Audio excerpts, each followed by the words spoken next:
Bonjour cher peuple de Dieu, soyez bénis, recevez le Saint-Esprit. Cet enseignement, c'est pour parler à tous ceux qui sont responsables d'une personne ou bien de plusieurs personnes. C'est-à-dire tu es père de famille, tu es mère de famille, ou bien tu es un tuteur, tuteur ou bien tutrice, ou bien tu es l'aîné d'une famille, ou bien tu es responsable de certaines personnes. Mes frères, mes sœurs, il y a des gens qu'il faut obliger à réussir. Obligez-les. Je vais vous expliquer, vous allez comprendre. Il y a des gens, il faut les obliger à réussir. Tant qu'on ne les oblige pas, ils ne vont pas le faire. Et puis plus tard, le résultat sera là. Ils n'ont pas réussi, ils n'ont pas fait quelque chose et puis c'est juste là. Il y a une dame qui voulait faire partir son fils dans le pays où elle vit. Et l'enfant, il était vraiment récalcitrant. Quel que soit ce qu'on dit de faire, il ne savait pas qu'il y avait un âge. Il ne savait pas qu'il y avait un âge où il ne pouvait plus partir. Ta maman n'est pas dans ce pays, elle est de l'autre côté. Il y a certaines personnes qui devaient faire les courses, ces personnes-là ne le font pas. Donc elle dit toi-même là, tu es un adolescent, tu peux faire tes courses, lève-toi, va faire ceci, va faire cela. Quand on donne de l'argent à l'enfant là, il l'utilise, il ne fait pas ses propres courses. Et finalement sa maman dit que bon, je m'en fous, c'est sa vie. S'il ne veut pas me rejoindre ici, regardez-moi ça, je te donne de l'argent pour toi-même. Et pour aller faire tes courses, tu utilises ça, tu es caché quelque part. Donc finalement, l'âge est passé et l'enfant ne l'a pas rejoint. Aujourd'hui, l'enfant, il a eu de la maturité. Ça lui fait mal de n'avoir pas pu rejoindre sa mère. Mais il était dans un temps d'égarement. Il était dans cet âge d'adolescence là où on fait plein de bêtises. Et puis après, on se calme, on voit que voilà la vie, l'évidence de la vie est sous tes yeux, tu ne peux plus rien faire. Et elle aussi, elle a du chagrin parce que elle n'a pas, tu vois, elle n'a pas poussé la barrière un peu plus loin. Voici ce qu'elle aurait pu faire. Elle pouvait même payer quelqu'un pour faire les courses là. Il y a des gens, il faut les pousser dans la barque comme Jésus a fait. Jésus a fait ça à ses disciples. Il les a poussés. Rentrez, rentrez, rentrez dans la barque. Arrivés devant là-bas, ils ont dit merci. Parce qu'ils étaient maintenant avec le maître à l'autre bord. Sinon, la personne va rester de l'autre côté. L'enfant, il est resté. Aujourd'hui, il regrette, la maman regrette. Elle n'a pas poussé un peu plus. C'est comme s'il y a des gens, il faut les obliger à réussir. Je ne sais pas si vous comprenez l'enseignement. Peut-être que certains vont écouter l'enseignement, ils vont dire, mais moi, bon, je m'en fous si j'essaie de t'aider et que tu ne veux pas, bon, je te laisse. Hein. Ça, c'est dans le cas où la personne ne te coûte pas cher, dans le cas où la personne n'est rien pour toi, dans le cas où tu n'es pas responsable de la personne. Mais quand tu es responsable d'une personne, même si ce n'est pas ton enfant directement, mais si c'est ton protégé, ou bien ton petit frère, ou bien ta petite soeur, en tout cas, quelqu'un dont la réussite peut te donner quand même une certaine gloire, ou alors dont la réussite peut agir sur ton palmarès, ou bien sur ton CV. Voilà, c'est de ça que je parle. Il y a des personnes là, il faut les obliger à réussir. Par exemple, ton père est décédé, on ne souhaite pas, il t'a laissé un dernier petit frère, une dernière petite soeur, tu vois. Tu te sens responsable de cette personne-là. La personne était jeune quand papa décédait, ou bien quand maman décédait, il est orphelin. De la manière dont Mardoché a élevé Esther, elle est devenue reine, ça faisait la fierté de Mardoché. Donc cet enfant-là, s'il réussit, ça fait toi ta fierté. Toi à qui on a laissé l'enfant là, si l'enfant a réussi, ça fait ta fierté. Vous comprenez? C'est pour ça que je dis, il y a des personnes, il faut les obliger à réussir. Va passer ton examen, tu vas réveiller la personne, vas-y, va faire ceci, va payer tel truc. Il ne veut pas, tu envoies quelqu'un payer jusqu'à ce qu'il fasse. Quand tu l'as poussé dans la barque là, demain, la personne te dit merci. Et toi-même, tu dis, ouais, j'ai fait mon travail, j'ai accompli ma mission. Et tu as la conscience tranquille. Mais quand la personne, il y a les explications. On dit, ah oui, je lui avais dit de faire, je l'ai même aidé, il n'a pas fait. Mais il ne s'est pas fait. C'est pas fait. La personne n'a pas de, voilà, n'a pas de situation. Donc, que tu le veuilles ou pas, ça va te déranger un peu. Et tu vas te dire, est-ce que j'ai fait jusqu'au bout? Je ne suis pas en train de vous accuser ou bien pour que chacun puisse commencer à se poser des gros fardeaux sur la tête. L'enseignement là, que Dieu vous donne la révélation de ce que je veux dire. J'ai compris aujourd'hui qu'il y a des gens, c'est comme c'est la malédiction qui les empêche de réussir. Donc quand vous voulez les aider là, c'est comme les démons vont les utiliser eux-mêmes. Les démons vont les utiliser eux-mêmes pour détruire ce que vous voulez faire. Donc vous priez, vous allez au-delà de ça. Vous contournez les bêtises de la personne. Mais il faut que la personne la montre dans la barque. Il faut que la personne ait une situation. Il faut que la personne fasse les courses. Il faut que la personne aille étudier. C'est ça que je suis en train de vous expliquer. Plus tard, quand ce temps de folie va finir sur la personne, elle va te dire merci. Ah, tu m'as aidé. Je ne comprenais pas à cette époque-là. Ou alors à un certain moment, la personne ne sera plus à ta charge et puis tu seras au niveau de ta conscience tranquille parce que tu as accompli ta mission. C'est ça que je veux vous expliquer, mes frères, mes soeurs. Il y a des gens, il faut les obliger à réussir. Il faut les obliger. C'est comme si Satan les utilise eux-mêmes contre leur propre bénédiction. Et donc, quand toi, tu es responsable d'une telle personne, qu'elle est dans son étape de folie, là, toi, oblige la personne. Fais ce que tu as fait jusqu'à ce qu'elle soit mise dans une situation. Qu'elle soit mise dans une situation. Notre sœur qui vit à l'extérieur et qui voulait faire partir son fils, avant qu'il ait 18 ans, il devait monter. L'enfant là, il était adolescent, va faire tes courses. Il prend l'argent, lui-même il dépense et puis il s'en fout, il fait ce qu'il veut. Et finalement, il n'est pas parti parce qu'il n'était pas dans le timing, il n'a pas fait les courses comme il fallait. Il utilise l'argent, sa maman doit ramener encore et ainsi de suite. Mais qu'est-ce qu'elle devait faire? Contourne-le. Et tu prends quelqu'un d'autre, même s'il faut payer la personne pour aller faire les démarches, tu payes. Pousse l'enfant là, il va monter dans la barque. Aujourd'hui là, l'enfant il est resté, 18 ans sont passés. Il faut trouver d'autres manières encore pour voir comment il rejoint sa mère. Donc la maman regrette, l'enfant il regrette, maintenant la folie l'a quitté sous ses yeux. Vous voyez? La Bible dit, la femme sage bâtit sa maison. Mais la femme insensée la renverse avec ses propres mains. Ce n'est pas seulement femme, il y a les hommes aussi. Eux-mêmes, leur vie là, c'est eux-mêmes qui renversent ça. C'est comme Satan utilise leurs mains contre eux. Satan utilise leurs pieds contre eux. Là où ils ne doivent pas aller là, c'est là-bas qu'ils s'en vont. Ce qu'ils ne doivent pas faire, c'est ça qu'ils font. Et puis à un certain moment, ils se réveillent d'un sommeil, ils voient qu'ils n'ont pas réussi, ils n'ont pas de situation, ils ne sont rien, ils ne sont nulle part. Et ils commencent à chercher qui ils vont accuser. Ils s'accusent d'abord eux-mêmes. Ils se disent que j'ai pas pu faire, j'ai pas pu. Et puis ils sont là comme ça et ils cherchent encore d'autres personnes à accuser.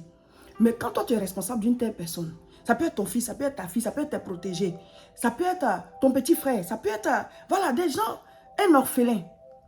Satan va utiliser ses propres mains, ses propres pieds pour l'empêcher de réussir. Mais ce que toi tu peux faire, jusqu'à ce qu'il soit mis là-bas, là, fais-le. Vous allez comprendre cet enseignement-là à la suite.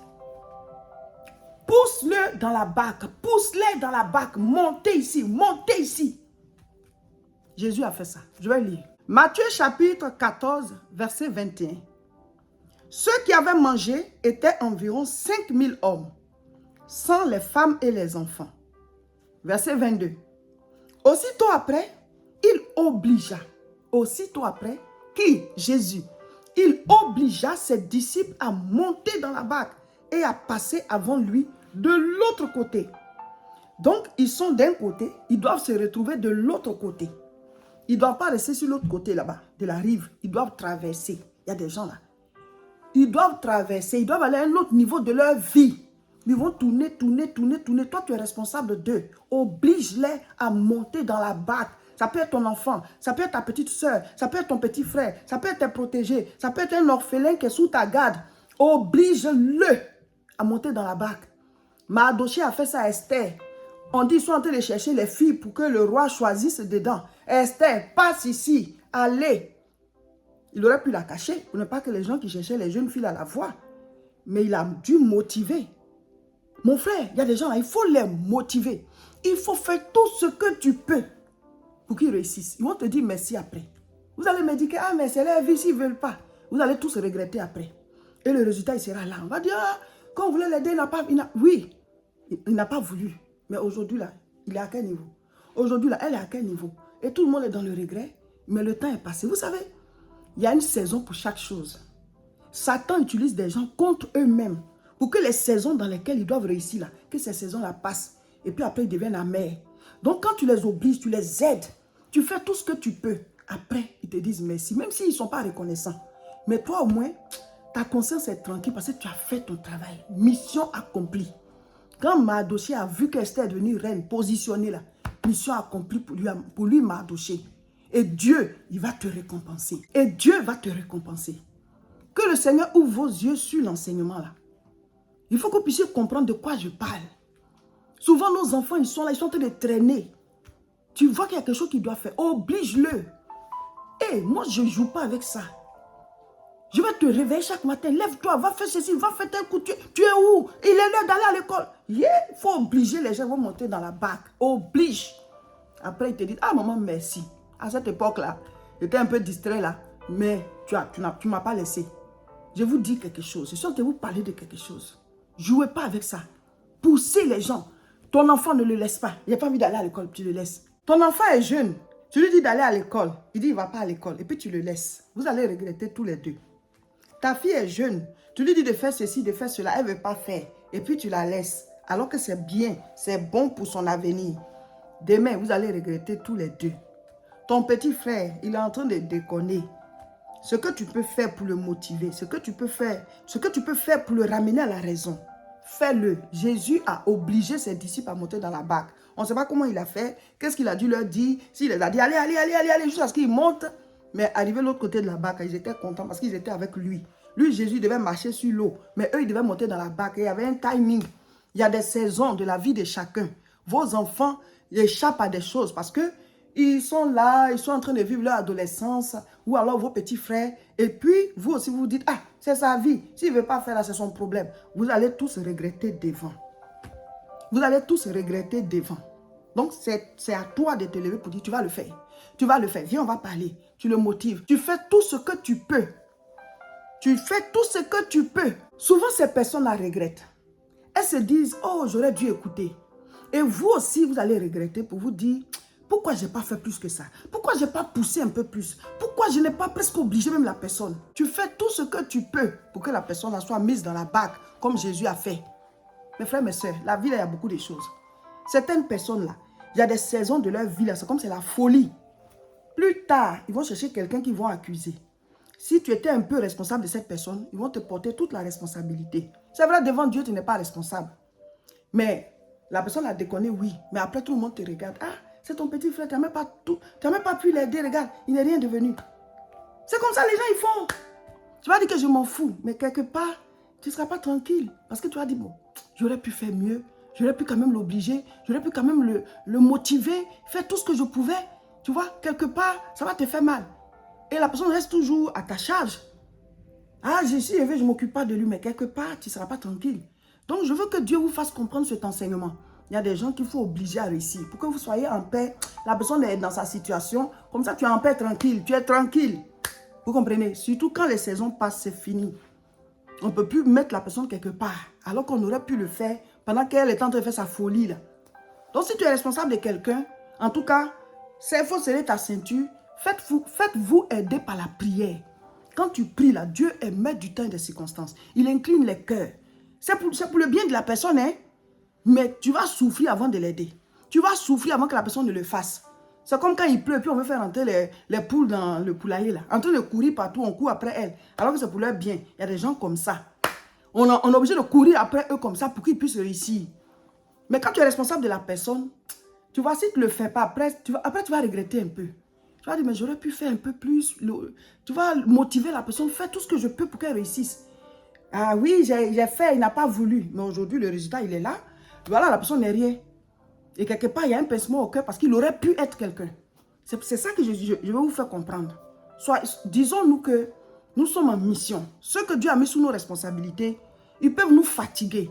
Mais quand tu as réussi à les mettre quelque part, tu vois, mission accomplie. Dieu te dit merci parce qu'il sait que tu as souffert. Et si la personne est sincère, même si elle n'est pas reconnaissante pour te donner un peu aussi, mais au moins, elle peut te dire merci si elle est reconnaissante pour dire, ah, j'étais beaucoup fatiguée, mais aujourd'hui, c'est grâce à toi. Et si la personne ne le dit pas, ceux qui vous observent, là, ils vont le dire. Ils vont le dire. Voilà, soyez bénis. Pour plus de vidéos, abonnez-vous à nos chaînes. Voici, abonnez-vous, cliquez dessus et restez là. Il y a beaucoup de bonnes choses. Les prières, les combats spirituels, les jeûnes, les enseignements. Il faut rester connecté à une source qui te nourrit. Voilà, soyez bénis et recevez la grâce du Seigneur. Partagez la vidéo.